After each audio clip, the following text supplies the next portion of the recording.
clients on that particular front.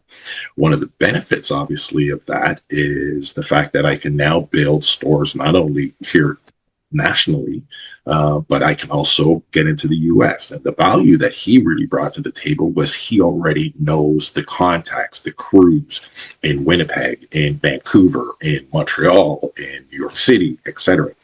So as we brought on a client that had international expansion aspirations as one of their key things, we were able to communicate with the contractors in the U.S., challenge them on certain pricing models that they were using, et cetera, in order to make sure that we maintained our cost structure.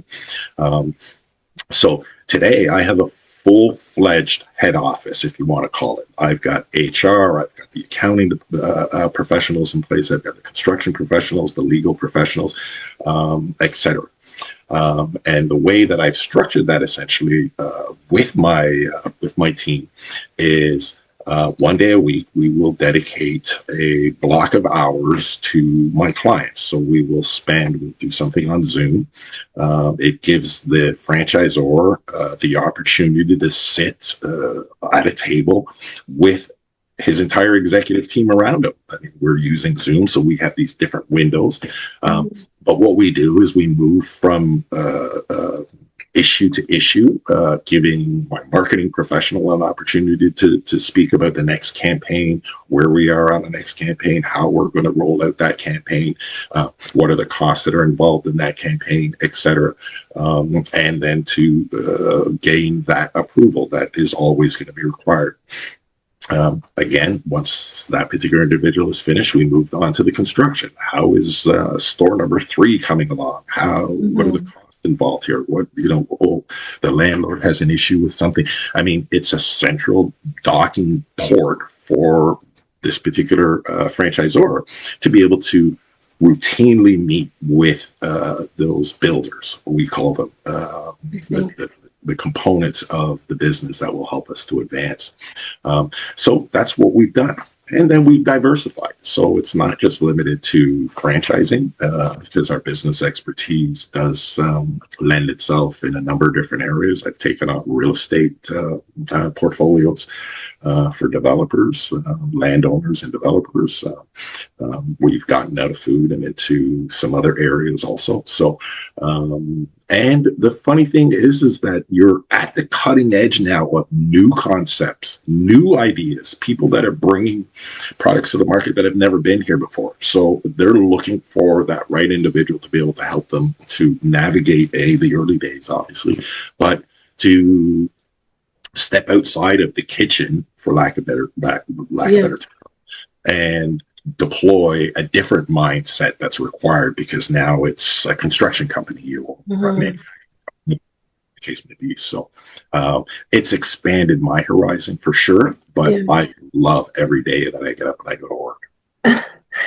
Wow, that's amazing. I actually, one of my questions was going to be for you to kind of explain a little bit about what should be in place for a business when they try to expand using this type of model. But I think you did a really, really, really good job of breaking it down into steps for what you should be thinking about when you are going into that. And I also think that it's really amazing that you kind of created a one-stop shop for all of these different moving parts. Because I know, of course, I'm not at the stage of franchising, but as a small business owner, even though I'm not at that stage yet, I'm still thinking about these things and who's going to help me? How do I find the right help? Sometimes even when you step into the industry, you may know how to be an operator in the industry, but if you're not an owner, you don't even know the right questions to ask. So it seems like you would be that person, the resource person for all of these different parts that may be too complicated for one person to wrap their mind around. I really love your business model. Yes. I mean, one of the areas too that I didn't mention, which is extremely critical, especially with these new operators, these new franchisors, is access to capital. Many people believe that, Yeah, I'm just gonna get a line of credit off my home and I'll come up with the money to buy this building or to buy this and renovate it, start a business and so on and so forth. Not realizing that there are many vehicles that people can use or deploy for the business development. Um, with that being said, small business loans certainly jump to mind. And what we've done is instead of uh, managing relationships with a manager in Alliston, Ontario, or Ottawa, Ontario, and so on, and having a Rolodex of bankers, is we've escalated it right to the senior levels at these banks. So whether it's your traditional CIBC or Royal or Scotia or TD or any of the others, we have relationships within the bank where we bring up the information to, or application for like a better term, to these particular individuals. We have a one-on-one relationship with these individuals because of our past success of other concepts that we brought to market. So we bring a business mindset to that particular meeting, and we're able to pitch on behalf of this prospective client. And so far, we're 99.99%. I think there was only one that I wasn't able to do, and that had nothing to do with us or the concept. It was more on the current credit position that the client had. So, with that being said, there are a number of different spokes to that wheel that all need to be put in place, all need to be pulling their weight in order to keep that wheel in a circular fashion and moving forward. And that's certainly one of the other areas that is extremely important. Do you guys usually advise on or leverage insurance products to help with financing as well, or do you guys mostly lean directly to the bank for those type of financing options? So we work very, very closely. One of the other departments that we bring to the table is the accounting service and services. The individual that we've partnered with here does do a deep dive with the client and gets to understand. In some cases, the client already has an accounting service or provider that they've been working with over a number of years. We don't look to come in and change their relationship necessarily, but what we do is we add another voice to the table. Okay, so that we get an idea now as to the level of experience that they're currently receiving. We will have a good conversation with them as to whether or not this is an individual that can take you to, from say $1 million or $2 million business to $100 million business. Is this the type of individual that can grow with you? Yeah. And if it is, then great. We're not interested in making changes for the sake of making changes. And with that being said, if we feel that maybe bringing a little bit more experience to the table is important, then certainly one of the things that we would be looking at doing is finding out now, how can we work together? Do I need to replace that current financial advisor with the new one, or is it an opportunity where that the current accountant or financial advisor can complement or continue to work with the client, but yet be complemented by the individual that I introduced them to. So certainly there's a lot of give and take. I mean, we're not here to run through a client and make it our business. It isn't. It's theirs. We want them to be successful in their own shoes. We certainly do go through a number of introductions to try and change things. I'll give you an example. In the food business, as an example, product pricing is certainly competitive. So what we will do is, you might be dealing with this particular company as your delivery provider of products. Can we find a solution to some of your cost of goods? Meaning, I can find it a little bit cheaper because this is a bigger player in the market. They have bigger buying power, and they therefore can provide you with greater buying power yourself. And then we leverage many of our other stores with that particular contract. So yes, Mr. Delivery Guy, this is a customer that's coming to the table. He's only got 3 stores. 3 stores isn't really that big of an account for me. No, it's not. How about the other 150 stores that I bring you. Yes. So because some of them are buying green peppers as an example, then why can't I get the same price that my whole network is getting, right? Yeah. On that particular product. So there are tremendous opportunities for us to be able to not only uh, educate our clients, but find tremendous amount of savings or efficiencies within their existing structure, and that obviously leads to either higher profitability, but also greater capital in order to be able to continue with some of the programs that we have. That makes sense.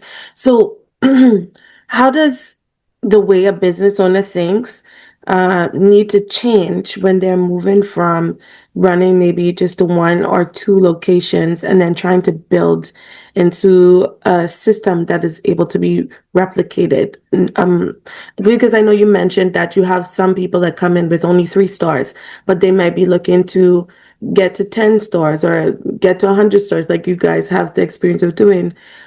What do they need to change in their mind, or what do they need to understand before that can take place? Well, I'll be very, very frank with you. One of the biggest hurdles that I find that I have to get over in virtually the very beginning, I mean, day one, it sometimes presents itself, and sometimes it's a week or two before it presents itself. But um, I'll give you an example in a restaurant. Generally speaking, the owner operator works the restaurant. He's in Yeah. there, he's making his burgers, or he's making his pizza, or he's making whatever the products may be. Um, and he is of the mindset that he's built the building or the business to a level of success. And most times he's quite right, because he's been able to go and build a second store or be successful in the role that he's in right now. Mhm. But it's the mindset. A lot of times, I'm the best guy that can make a burger. I make the best pizza in this place. I'm training people all the time. They never seem to get it right. There's all Mhm. those frustrations. And what it does is it ties them to the kitchen. Yeah. Unfortunately, you can't build a business. Nobody builds a business from staying at home. You Yeah. need out. You need to go and see what's going on in the industry. You need to see and recognize the changes that are going on in the industry. So I have to break that mindset. I have to break that mindset with that individual, okay, that he has to be the one cooking the pizza or cooking the burger, or making the salad, or whatever the case might be, in order to make sure that he's got the level of quality that he's expecting. Um, and what we do eventually is we introduce them into training systems. Okay, so it's documented systems, which is very, very key in any kind of brand. You want consistency between store one to store two to store three to store four. So that's not limited to just your recipe that you're going to deploy in those stores. It also comes down to how it's prepared. And if you recall the old McDonald's commercial, two all beef, special sauce, lettuce, cheese, pickles, onions on a sesame seed bun, um, this is the type of training that needs to go into their particular product, so that the people that work there understand that this is why it's important. Now, there's sciences that go into how products are applied on certain things. I'll give you one very, very quick example. In the burger industry, we have generally a meat product, the burger, the hamburger product, but you're also adding in a lot of products that come with moisture, whether it be the tomatoes, the pickles, lettuce, ketchup, mustard, etc. So that can make a bun soggy.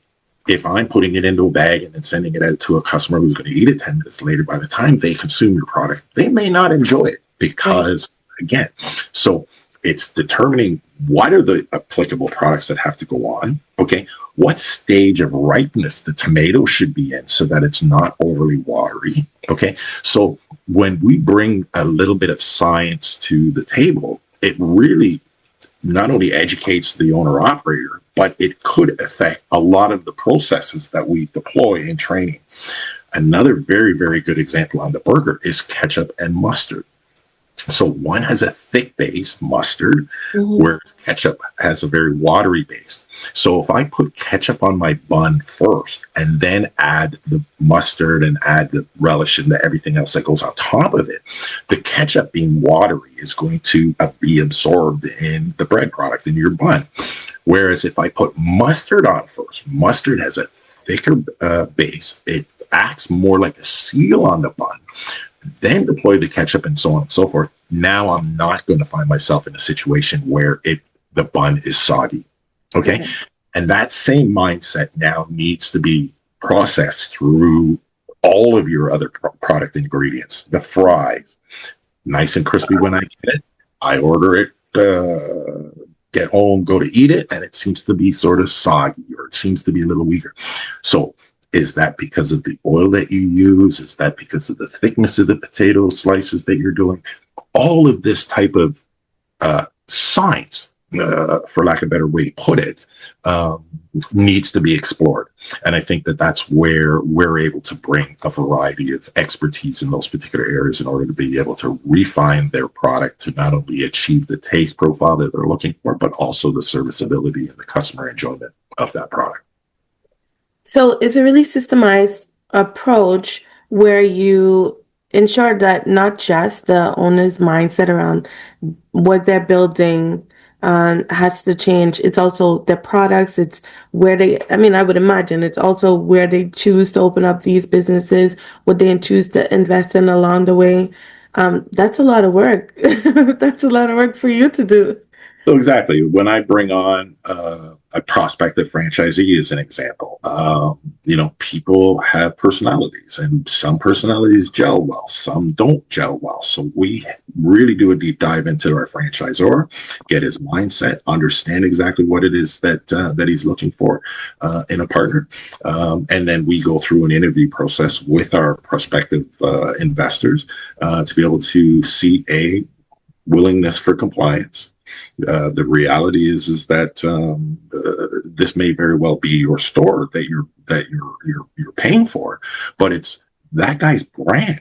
Yes. That guy's brand has a zero tolerance when it comes to how I want that product to go out.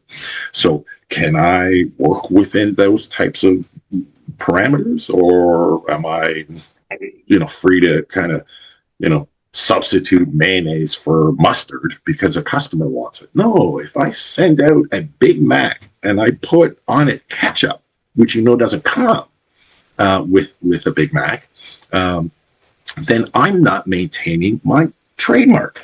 Right. My trademark says a Big Mac is, 2 beef patty, special sauce, etc. It doesn't say ketchup. So what you will find is if you go into a McDonald's and you say, hey, can I have ketchup put on my Big Mac? They'll tell you no, but they'll hand you a ketchup package. Yeah. Okay, so problem, solution. This is the type of game or type of scenario that we need to be able to address on a regular basis, because every customer tends to be a little different, always seems to want a little extra something or a little extra care. Mm-hmm. And the individuals that you bring on certainly need to be aware of the fact that you're not looking for a fight. You're looking for a way to be able to satisfy your customer. Okay. And if I can do that without damaging my trademark or damaging the brand in some way, shape, or form, then we find a solution for that. And a ketchup packet certainly addresses that particular scenario.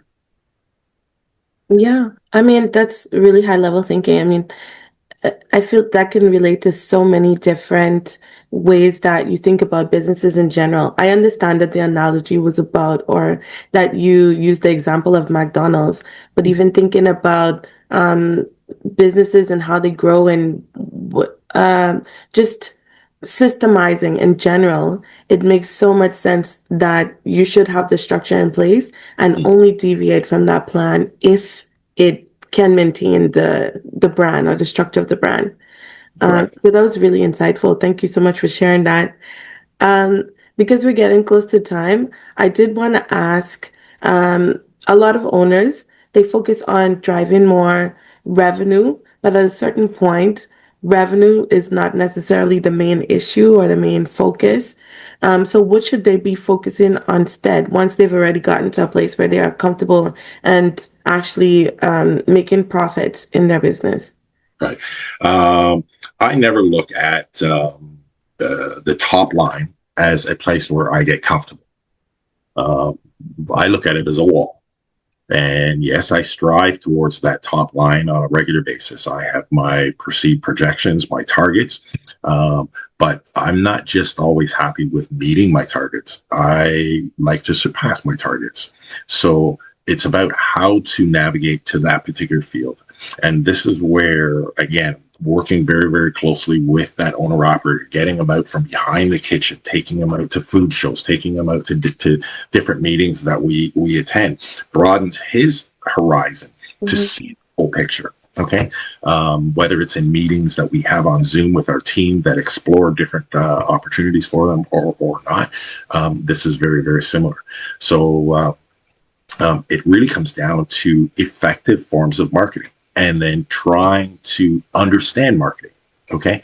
Marketing is really about understanding your consumer, understanding the things that make your consumer move. In many cases, it might be pricing, but it's not always pricing.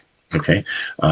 So if you choose to have a product that is extremely high end, therefore I charge the extra dollar, and you are effective at branding the fact that your product is a higher quality product, then you are really placing yourself into a slot in the consumer profile of being of extreme quality, but a little bit higher price, and you will get a segment of the marketplace that will go there. There are others that don't have the emphasis on quality.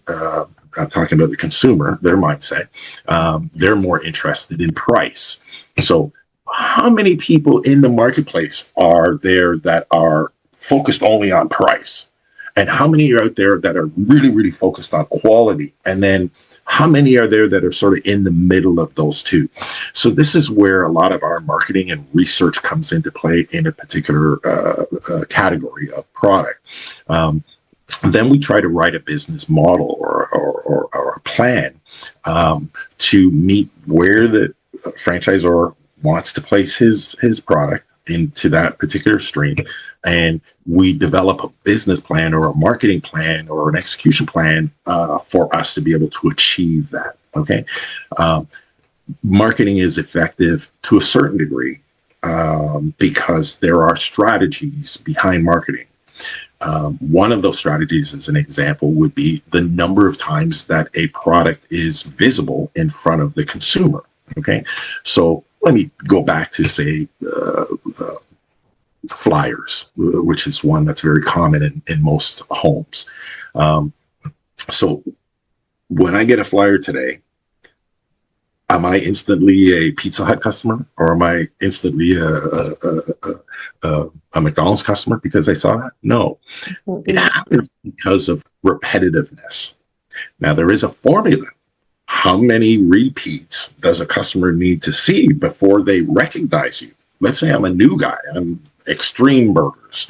How do I compete against a McDonald's burgers? Well, I have to, again, increase my level of marketing, make sure that it's repetitive enough that when it gets to a certain threshold, it is now, for better term, top of mind. Mm-hmm. I'm the default pizza guy, or I'm the default burger guy when somebody, hey, by the way, did you know that there's that new burger place around the corner? Even if it's that marketing only works if it resonates with the consumer. Okay, so it is really about making sure that you get the right frequency of hits on the marketing side in order to be able to achieve the objective, and again, to make sure that the lane that you selected is in fact the one that you're going to get the response that you're looking for. Mm-hmm. So with the limited resources that we have, it's important to make sure that we bring specialized people, and that's what we built the executive level with. Okay, is people who have access to data, access to this type of information that's able to provide enough comfort before my client goes to spend $1. Okay. I hope that sort of explains that particular side of it. But we certainly do a tremendous amount of deep dives to ensure that before the customer or before the franchisor spends a dollar or spends $100,000, that it's well spent, and B, we're going to see a return on that investment. Okay, because that's certainly important. I did have a question there. It slipped my mind just now, but because you were talking about the amount of touches that a business needs to have in order to be recognized, even if it's just as the default to whatever the main brand is. And it got me to thinking, even about my own branding efforts, how well, I've been a little bit slow with it, but I'm just thinking, how many touches does it take for the average person to kind of recognize a name or recognize a brand? I know for in the food industry it's different, but on LinkedIn especially, there's so many people trying to grow their business and build in different ways, and we have like a boom of service-based businesses starting to come out, and nobody really understands or knows the answer to that question. Mhm. What I can tell you is it's not only the product or the type of advertisement that you're doing, but it's the consistency of views. That is important. Mm-hmm. Okay. Why is consistency very, very important? Because once you break that consistency, okay, you virtually have to start all over again with that one customer. Okay, I'm going to give you an example. I'll use Pizza, okay, because they're very, very popular in the in the mail space, okay, or the flyer space. Um, uh, Pizza has to deploy a particular strategy. Okay, they want to make sure that their flyer goes out the week where the most amount of capital is in the marketplace. So everybody's a player. Okay. There are social support systems, okay, that get paid on a monthly basis. Your seniors get their pension checks, okay, at a prescribed day of every single month. Okay. For the most part, the population gets paid either weekly or biweekly. Okay. So every second week. Okay. So we have to manage, we essentially take that flyer schedule and we say to ourselves, okay, if you're going to go by every 2 weeks, then every 2 weeks needs to be this Friday, that Friday. Why would I put it out on a Friday and not on a Monday? Because the money's in their pockets on Friday. Right. And by Monday, it could be spent. Okay. So I need to make sure that I'm in their mailbox on that particular Friday as an example. Okay. Now that's just one element. The second element now has to be regular views. So how many consistent views is enough for me to be able to really become top of mind with that customer? Well, many people who specialize in this area kind of fluctuate a little bit, but it's somewhere in the vicinity of about 13 consecutive visits. Okay. So let's say, for sake of argument, we're going to build a marketing campaign and we're going to go out once a month. My budget is kind of limited, but I can afford to do once a month. Well, what that means now is I need to go out and I need to hit that mailbox every single Friday in January, in February, in March, in April, in May, through the entire calendar year, that first week, every single month, for 13 consecutive months. That would hit that criteria. But then there's even more that has to be brought into it. Okay. Dad goes to the mailbox and hits it January, February, March, April, or whatever. But mom picks it up in June. Guess what I have to do with dad all over again? I have to start the 13 today. Right. Okay. In July. So I've broken that consistency, and therefore I failed in that area. So when you develop a marketing campaign, I can't just say, okay, I can, because I heard this magic term, or we need to hit 13 or 12 or whatever that number is valid as long as everything lines up. Dad picks up the mail every single first of the month, and it's uninterrupted. Okay, in order to be able to achieve that. Otherwise, you're back into starting that cycle all over again. Okay. Right. Now, branding comes in a number of different ways. I can certainly share a story with you about identifying marketing and the effects of marketing. Okay. And whether or not that person is a customer or not, it's whether or not that message got through. And I will tell you, it's something, when you count how many times somebody sees your brand, I may go to the mailbox today and pick up your flyer. But then I'm driving down my street on the way to the office and the recycling buckets are out. And all I see is those orange pizza boxes sticking out of it. Okay. So I saw your brand here. I saw your brand here. How many times a day can I do that now? Okay. As I start to grow. But here's the real benefit of marketing. Okay. I was privileged one day. I say that because I share this story quite a bit in my marketing conversations. I was privileged one day to receive a letter from a customer. And, in my position, sometimes those letters are not fun to open. But in this particular one, this one caught my attention because it was more of a story, okay, as opposed to a problem with my product. And basically what he was doing, this happened back in, I think it was 92, to be frank with you. He was returning from a trip abroad, and he had arrived at Pearson International Airport. And of course, we all get queued into our lane to approach the customs officer. And he went on to tell me that that's essentially what he was doing. And as he was approaching the customs officer, he started to look for his passport. Going into this pocket, into that pocket, couldn't find it. Quite detailed in his letter. Couldn't find it, started getting into the bag, moving up, inching up to the front. All of a sudden he heard next. Then he looked up and the officer was waving him to the booth. And as he approached the booth, the customs officer said to him, passport, sir? And he said, officer, I don't know what's happened. I know I used the passport to get on the plane. I don't know what's happened. I've gone through all these bags. I'm going through all my pockets. I cannot find my passport. He said to him, where are you from? He says, I'm from Toronto. The customs officer said to him, what's the pizza telephone number? And he said, 967-1111.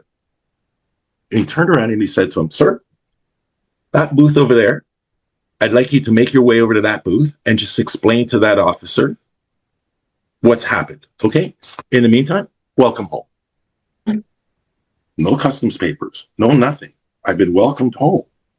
He decided to take the time to share with me the experience that he had and how grateful he was that Pizza had done what they had done. Now, I never did find out whether or not he was a regular consumer of Pizza. Yeah. But the marketing seemed to work. The 967-1111 over and over and over again. I mean, I know kids that know 967-1111 before they can count from 1 to 10.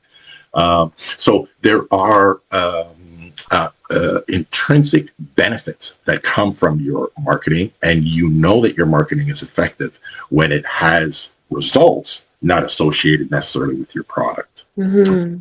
So great little story that I like to share from time to time, and I'm full of them. Had so many different experiences, but for the most part, that's certainly one of those good news stories that I like to share. Thank you so much. This has been a very insightful conversation. It's given me a lot more than I expected to get, to be honest with you. But we are close to time, or we've gone over time a little bit. So I wanted to thank you for hopping on the call with me today. And for anyone that's listening, would you like to share maybe your socials or your website, anything where someone can find you if they're looking for help that you may be able to provide? Right. I can, what I'll do is I'll ask you just to put a link in on the blog with a contact telephone number and or email address. I did have a website years ago. I found that it became distracting to me because it is a niche type market. I really have to be selective in the products that I represent, the types of clients that I do. So for the most part, we do our own searches to identify customers within our marketplace that we can assist. As I continue to grow and maybe get to a point where I can take everybody on, then maybe I'll look at reintroducing the website back. But at this point, we've sort of paused it because there's just so much queries and inquiries and people picking your brain on certain things. And it just hasn't worked the same way I expected it to work for us.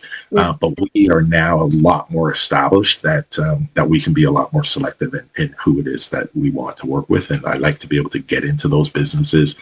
As a customer, I don't let them know who I am, what I'm there for.